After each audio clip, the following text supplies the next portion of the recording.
بنیادی طور پر دو چیزیں ہیں. اللہ نے کتاب بھی دی ہے, خدا نے رسول بھی دیا ہے. کتاب کا نام قرآن, صاحب قرآن, رسول کا نام صاحب قرآن ہے. آئیے ذرا دیکھیں ان دونوں میں مناسبت کیا ہے. قرآن اور صاحب قرآن, ان دونوں میں مناسبت کیا ہے.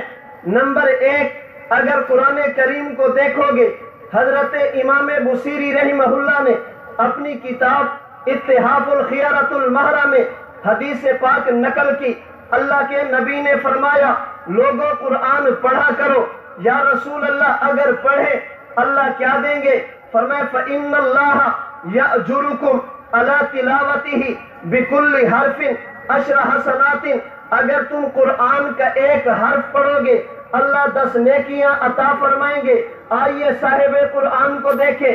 سنن ابی داؤد میں حضرت امام ابو داؤد رحمہ اللہ نے حدیث پاک نقل کی.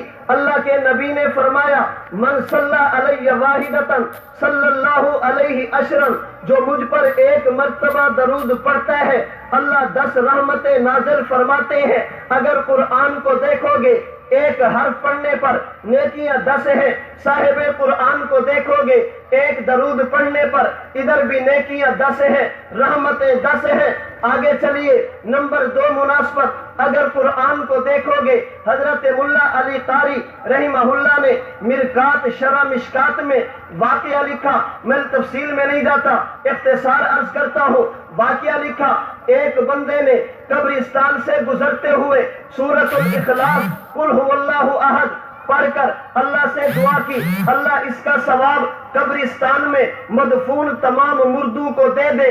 اللہ نے ایک سورت کی وجہ سے قبرستان والوں کی مغفرت کا فیصلہ کر دیا. آئیے صاحب قرآن کو دیکھیں. حضرت امام سخاوی رحمہ اللہ نے القول البدیع فی الصلاۃ علی الحبیب الشفیع میں لکھا, امام حسن بصری کے حوالے سے ایک بندے نے نبوت کی ذات پہ درود پاک پڑھا. اللہ رب العزت نے درود کی برکت سے پورے قبرستان والوں کو جنت عطا فرمائی ہے. اگر قرآن کو دیکھو گے ایک حرف پڑھنے پر نیکیاں 10 ہیں. صاحب قرآن کو دیکھو گے ایک درود پڑھنے پر نیکیاں 10 ہیں. اگر قرآن کو دیکھو گے قرآن پڑھنے کی وجہ سے قبرستان والوں کی مغفرت ہوتی ہے. صاحب قرآن کو دیکھو گے اللہ کے نبی پر درود پڑھنے کی برکت سے قبرستان والوں کی مغفرت ہوتی ہے. تبھی تو حضرت ابراہیم نے جب دعا مانگی رسول بھی مانگا کتاب بھی مانگی, اللہ نے دعا قبول کی, رسول بھی دیا کتاب بھی دی ہے. جو کتاب دی اسے قرآن کہتے ہیں, جو رسول دیا اسے صاحب قرآن کہتے ہیں. قرآن اور صاحب قرآن میں مناسبت کیا ہے؟ قرآن کریم کے بارے میں اللہ نے حکم دیا وَإِذَا قُرِئَ الْقُرْآنُ نامہ پارا سورۃ الاعراف کی آیت نمبر 204 اذا قرئ القرآن فاستمعوا له وانصتوا لعلکم ترحمون. لوگوں جب قرآن کی تلاوت ہو توجہ سے سنا کرو اور خاموشی اختیار کیا کرو. اللہ نے قرآن کا ادب یہ بیان کیا جب قرآن کی تلاوت ہو اونچی آواز سے بات کرنے کی اجازت نہیں ہے. قرآن کے سامنے اپنی آوازوں کو پست رکھو. آئیے صاحب قرآن کو دیکھیں. 26واں پارہ سورۃ الحجرات کی آیت نمبر 2 فرمایا لا ترفعوا اصواتکم فوق صوت النبی. جس طرح مومن کے لیے قرآن کا ادب ضروری, مومن کے لیے صاحب قرآن کا ادب بھی ضروری. مومن کے لیے قرآن کے سامنے بولنے کی اجازت نہیں ہے. مومن کے لیے صاحب قرآن پیغمبر کے سامنے بولنے کی اجازت نہیں ہے. قرآن ہو مومن تب بھی چپ رہے, صاحب قرآن ہو مومن تب بھی چپ رہے. تبھی تو صحابہ کرام رضی اللہ عنہم اجمعین کی زندگی کو دیکھیں, تفسیر حدیث اور تاریخ کی کتابیں اٹھا کر دیکھیں. علماء نے لکھا ہے حدیث بتاتی ہے جب تک آیت آراف کی نہیں اتری تھی صحابہ قرآن پڑھتے تھے. آیت اتری ہے صحابہ نے سنا ہے، جب تک آیت حجرات کی نہیں اتری تھی صحابہ بات کرتے تھے، جب آیت اتری صحابہ چپ ہوئے ہیں۔ میں نہیں کہتا، محمد بن کعب القرظی رحمہ اللہ صحابہ کرام کا شاگرد کہتا ہے، فرماتے اللہ کے نبی جب نماز میں تلاوت فرماتے اجابہ من وراءہ، صحابہ کرام بھی اللہ کے نبی کے ساتھ ساتھ قرآن پڑھتے تھے۔ ان قال بسم اللہ الرحمن الرحیم قالوا مثل ما یقول، اگر پیغمبر بسم اللہ پڑھتے صحابہ بھی پڑھتے، حتی تنقضی الفاتحہ والسورہ، اللہ کے نبی بھی فاتحہ پڑھتے، صحابہ ساتھ پڑھتے، نبی سورت پڑھتے، صحابہ ساتھ پڑھتے، فلبث ما شاء اللہ ان یلبس، جب تک خدا کو منظور تھا سلسلہ چلتا رہا، حتی انزل، یہاں تک کہ اللہ تعالیٰ نے قرآن کی آیت اتاری، فقرأ وانصتوا، نبی پڑھتے تھے صحابہ سنتے تھے۔ میں نے کہا جب تک آیت نہیں اتری نبی بھی پڑھتے ہیں صحابہ بھی پڑھتے ہیں، آیت اتری نبی کی رات فرماتے ہیں صحابہ سنتے ہیں، آیت نہیں اتری صحابہ نبی کے سامنے بات کرتے ہیں، آیت اتری ہے صحابہ چپ رہتے ہیں۔ اور صحابہ کی خاموشی کو صرف اپنوں نے نہیں مانا، غیروں نے بھی مانا۔ صحیح بخاری میں امام بخاری نے روایت نقل کی، اللہ کے نبی مکہ روانہ ہوئے، کیا کرنے کے لیے؟ عمرہ کرنے کے لیے۔ 1400 صحابہ ساتھ ہیں۔ حدیبیہ کے مقام پہ صحابہ کرام کو روک دیا گیا، اللہ کے نبی کو نہیں جانے دیا گیا، گفتگو طے ہوئی، مذاکرات ہوئے، بات معاملات کی حد تک پہنچی۔ ایک بندہ آیا اللہ کے نبی سے بات کرنے کے لیے، توجہ رکھنا، اللہ کے نبی سے بات کرنے کے لیے حضور معاملات طے کرے، فرمایا طے کرو۔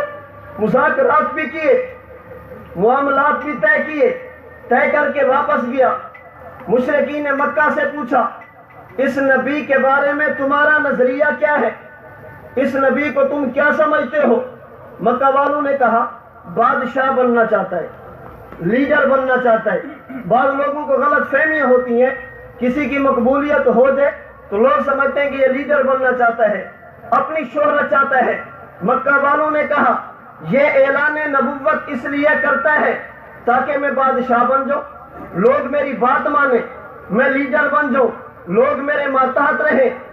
عروہ کہنے لگا مکہ والوں میں تمہارا سفیر ہوں، میں بڑے بڑے بادشاہوں کے پاس گیا، میں نے بڑے بڑے دنیا داروں کو دیکھا، حضرت محمد بادشاہی کا دعویٰ کرنے والے نہیں ہیں، ان کا اور صحابہ کا معاملہ وہ نہیں جو بادشاہ اور وزیروں کا ہوتا ہے۔ عروہ ہوا کیا ہے؟ عروہ نے قسم اٹھا کر کہا، بخاری کے الفاظ، فواللہ ما تنخم نخامتا الا وقعت فی کف رجل منہم، میں نے دنیا کے بادشاہوں کو دیکھا، آنے پہ لوگ کھڑے ہوتے ہیں، آتے ہیں تو سجدے کرتے ہیں، لیکن میں نے محمد کریم کو دیکھا، فواللہ اللہ کی قسم، ما تنخم نخامتا الا وقعت فی کف رجل منہم، اگر نبوت کی مبارک لعاب نکلتا تھا صحابہ زمین پہ گرنے نہیں دیتے، اپنے ہاتھوں پہ اٹھاتے ہیں، اور صرف اٹھاتے نہیں، فدلک بہا وجہہ وجلدہ، اس تھوکے مبارک کو لے کر اپنے چہرے پہ ملتے ہیں، جسم پہ ملتے ہیں، اور ایک صرف صحابہ کی یہ بیان کی، وَإِذَا تَكَلَّمَ خَفَضُوا أَصْوَاتَهُمْ عِنْدَهُ، نبی جب بات کرتے ہیں صحابہ چپ ہو جاتے ہیں، پیغمبر بات کرتے ہیں صحابہ خاموش رہتے ہیں۔ میں نے کہا قرآن کا ادب یہ ہے، جب پڑھا جائے پڑھنے کی اجازت نہیں، صاحب قرآن کا ادب یہ ہے، آج بھی اگر پیغمبر کے روضے پہ جائے اونچی آواز سے بات کرنے کی اجازت نہیں۔ میں نہیں کہتا، امام ابن کثیر اپنی تفسیر ابن کثیر سورۃ الحجرات دوسری آیت کی شرح میں لکھتے ہیں، فرماتے علماء فرماتے ہیں یکرہ رفع الصوت عند قبرہ کما کان یکرہ فی حیاتہ، جیسے نبی دنیا میں تھے اونچا بولنے کی اجازت نہیں تھی، نبی قبر میں ہے اونچا بولنے کی اجازت نہیں، لأنہ محترم حیا وفی قبرہ دائما، حضور دنیا میں تھے ادب تب بھی ضروری تھا، پیغمبر قبر میں پہنچے ہیں ادب آج بھی ضروری ہے۔ حضور دنیا میں تھے ادب تب بھی ضروری تھا، نبی قبر میں ہے ادب اب بھی ضروری ہے۔ یہ نہیں ہے کہ نبی دنیا سے چلے گئے تو بے ادبی شروع کر دیں، تو قرآن اور صاحب قرآن مومن کے لیے جیسے قرآن کا ادب ویسے صاحب قرآن کا ادب ہے۔ ایک شخص مجھے کہنے لگا مولانا صاحب یہ جو آیت آپ نے پیش کی اذا قرئ القرآن فاستمعوا لہ، یہ تو مشرکین کے بارے میں اتری ہے، مسلمانوں کے بارے میں نہیں ہے۔ میں نے کہا اگر تو قرآن کے الفاظ پہ غور کرتا، میں تفسیروں کی بات نہیں کرتا، کس کس مفسر نے لکھا ہے کہ نماز کے بارے میں اتری، کس کس نے کہا کہ یہ آیت نماز کے بارے میں ہے، میں موٹی سی بات کرتا ہوں۔ میں نے کہا اگر تو عربی زبان سمجھتا کبھی اس غلط فہمی میں مبتلا نہ ہوتا۔ کیا مطلب جی کفار کے بارے میں نہیں ہے؟ میں نے کہا ان کے بارے میں بھی ہو سکتی ہے، اصل ایمان والوں کے بارے میں ہے۔ وہ کیسے جی؟ توجہ رکھنا، اصل تو بات علماء سمجھیں گے، اگر آپ توجہ کریں گے آپ کو بھی شاید بات سمجھ آ جائے۔ میں نے کہا تفسیر کے اندر ایک بات چلتی ہے، ایک ضابطہ چلتا ہے، کثرت المبانی تدل علی کثرت المعانی۔ تفسیر السراج المنیر میں موجود کثرت المبانی تدل علی کثرت المعانی، جب الفاظ بڑھتے ہیں تو مطلب بھی بڑھتا ہے، معانی بھی بڑھتے ہیں۔ اللہ نے اس آیت کریمہ میں اذا قرئ القرآن فاسمعوا نہیں فرمایا، فاستمعوا فرمایا، بغیر تا کے نہیں، تا کے ساتھ فرمایا۔ ایک لفظ سما ہے، ایک استماع ہے۔ حضرت مولانا کاندھلوی رحمہ اللہ تفسیر معارف القرآن میں فرماتے ہیں سما کا معنی مطلقاً سننا، چاہے ارادہ ہو یا نہ ہو، بالقصد ہو یا بلا قصد ہو، لیکن استماع اس سننے کو کہتے ہیں جو ارادے کے ساتھ ہو، بالقصد ہو۔ حضرت کاندھلوی اگلی بات فرماتے ہیں استماع کے بارے میں ضابطہ یہ ہے جب اس کا صلہ لام آ جائے فائدہ اختصاص کا دیتا ہے۔ فاستمع لما یوحی، اے پیغمبر جب وحی اترے پھر صرف وحی کو سنو، کسی اور بات کو نہ سنو۔ ادھر بھی فرمایا فاستمعوا لہ، استماع بھی فرمایا، صلہ لام بھی فرمایا۔ استماع کا معنی ارادے کے ساتھ ہو، اور جو ارادے کے ساتھ قرآن سنے اسے کافر نہیں مسلمان کہتے ہیں۔ جو ارادے کے ساتھ سنے کافر نہیں ہوتا، مسلمان ہوتا ہے۔ اور صرف قرآن کو سنے، لام بھی بتاتی ہے مسلمانوں کو حکم ہے، استماع بھی بتاتا ہے مسلمانوں کو حکم ہے۔ میں آخری بات عرض کرتا ہوں، قرآن اور صاحب قرآن میں مناسبت کیا ہے؟ کئی ایک مناسبتیں ہیں جو بیان کی جا سکتی ہیں۔ میں آخری عرض کرتا ہوں، قرآن کریم کے بارے میں اللہ تعالیٰ نے اس میں یہ تاثیر رکھی ہے، اگر انسان قرآن پڑھے اللہ رب العزت دنیا میں آنے والے مصائب سے بچاتے ہیں۔ اگر انسان قرآن کی تلاوت کرے آنے والی تکالیف ٹل جاتی ہیں، اگر قرآن کی تلاوت کرے آنے والی مصیبتیں ختم ہوتی ہیں۔ میں صرف ایک روایت پہ بات کرتا ہوں، آپ حضرات پڑھتے اور سنتے رہتے ہیں۔ اللہ کے نبی نے فرمایا جو آدمی جمعہ کے دن سورۃ الکہف کی تلاوت کرے گا اللہ رب العزت اس کو ہر فتنے سے بچائیں گے، یہاں تک کہ اس دوران اگر دجال جیسا فتنہ بھی آ گیا اللہ اس بندے کو دجال کے فتنے سے بھی بچائیں گے۔ دجال کا آنا امت کے لیے آزمائش، امت کے لیے فتنہ، امت کے لیے مصیبت، ایک عذاب والی چیز ہے۔ قرآن کریم کی یہ تاثیر ہے، آنے والی عذاب ٹلتے ہیں، آنے والی تکالیف اور مصیبتیں ٹلتی ہیں، انسان پریشانیوں سے بچتا ہے۔ آئیے صاحب قرآن پیغمبر کو دیکھیں، نبی کی وجہ سے بھی آنے والے عذاب ٹلتے ہیں، صاحب قرآن کی وجہ سے بھی آنے والے مصائب ٹلتے ہیں، صاحب قرآن کی وجہ سے بھی آنے والی پریشانیوں سے انسان بچتا ہے۔ اور پشاور کے دوستو یاد رکھنا، صاحب قرآن پیغمبر خدا کی ایسی نعمت ہے جن کی برکت سے دنیا کے عذاب سے صرف مومن نہیں بچتا، کافر بھی بچتا ہے۔ اللہ نے کفار کو بھی اگر دنیا میں عذاب سے بچایا تو برکت صاحب قرآن میرے پیغمبر کی ہے۔ آپ کہیں گے دلیل کیا ہے؟ کافر کیسے بچا؟ عذاب کی وجہ سے۔ آئیے قرآن کو دیکھیں، سورۃ الانفال 9واں پارہ، اللہ فرماتے ہیں ایک مشرک دعا کرتا ہے اللہم ان کان ھذا هو الحق من عندک فامطر علینا حجارۃ من السماء، اے اللہ اگر دین محمدی سچا ہے ہم پر پتھر برسا دے، اگر تیرا نبی ٹھیک ہے ہمیں عذاب دے دے، اگر ہم غلط ہیں ہمیں ہلاک کر دے۔ پیغمبر کے دوستو آپ بتاؤ اللہ کے نبی سچے تھے یا نہیں؟ اللہ کے نبی برحق نبی تھے یا نہیں؟ کافر دعا مانگتا ہے اللہ اگر تیرا نبی سچا تو مجھ پر پتھر برسا دے۔ پتھر برسے ہیں؟ مشرکین پہ پتھر برسے نہیں برسے۔ مشرک کہہ سکتا تھا ہم سچے ہیں اس لیے تو پتھر نہیں برسے۔ اگر ہم غلط ہوتے اللہ پتھر برسا دیتے۔ خدا نے مشرک پر کرم کیا، اسے عذاب سے بچایا، ہم پر کرم کیا، ہمیں بتایا کہ اس پر عذاب کیوں نہیں آیا۔ اللہ کے نبی کی وجہ سے یہ عذاب سے بچے ہیں، ان پر عذاب کیوں نہیں آیا؟ عذاب نہ آنے کی وجہ کیا ہے؟ توجہ رکھنا، عذاب نہ آنے کی وجہ کیا ہے؟ میں آیت پڑھنے سے پہلے ایک بات کرنے لگا ہوں۔ حضرت مفتی شفیع صاحب رحمۃ اللہ علیہ تفسیر معارف القرآن میں فرماتے ہیں اللہ کا قانون ہے، اللہ کی عادت ہے، خدا کا ضابطہ ہے، اللہ کسی قوم میں نبی کو نبی بنا کر بھیجے اور قوم نبی کی بات نہ مانے، اللہ عذاب کا فیصلہ فرما دے جب تک نبی نبوت کی حد میں ہو، جب تک نبی نبوت کے دائرے میں ہو، جب تک نبی نبوت کے ایریا میں ہو، کبھی قوم پر عذاب نہیں آتا۔ جب تک نبی ایسی جگہ پہ ہو جہاں پر نبی کی نبوت کی حد ہے، نبی کی نبوت کا ایریا ہے، نبی پر عذاب، امت پہ عذاب۔ میں صرف سمجھانے کے لیے مثال دیتا ہوں۔ ایک نبی کی نبوت کا دائرہ ہے یہ پنڈال، اگر نبی یہاں پہ ہوگا امت پہ عذاب، کیوں؟ یہ نبی کی نبوت کا ایریا ہے، نبی یہاں سے چلے اس کونے میں پہنچے عذاب اب بھی، کیونکہ وہ بھی نبی کی نبوت کا ایریا ہے۔ خدا جب فیصلہ فرما دے اللہ نبی کو نبوت کے ایریا سے باہر بھیج دیتے ہیں، نبی ایسی جگہ پہ چلا جاتا ہے جو اس کی نبوت کی حد نہیں ہوتی، نبی کی نبوت کا ایریا نہیں ہوتا، عذاب آ جاتا ہے۔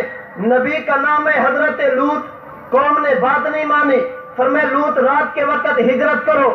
جب تک حضرت لوط موجود تھے قوم پہ عذاب نہیں آیا، حضرت لوط نے بستی چھوڑی ہے، قوم پہ عذاب آیا ہے۔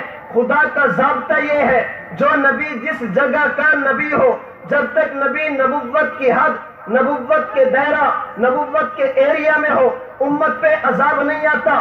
مکہ والوں نے کہا اللہ عذاب آنا چاہیے، فرمایا وما لہم اللہ یعذبہم اللہ، اے مکہ والو اگر تمہارے اعمال دیکھو تم سارے عذاب کے مستحق ہو، اگر تمہارے کرتوت دیکھو واقعی پتھروں کے مستحق ہو۔ اللہ جب پتھروں کے مستحق ہے پتھر برستے کیوں نہیں، عذاب کیوں نہیں آتا؟ فرمایا وما کان اللہ لیعذبہم وانت فیہم وانت فیہم وانت فیہم، اے پیغمبر یہ عذاب سے اس لیے بچے تو جو ان کے اندر موجود ہے، جب تک نبی موجود ہو میں عذاب نہیں دیتا۔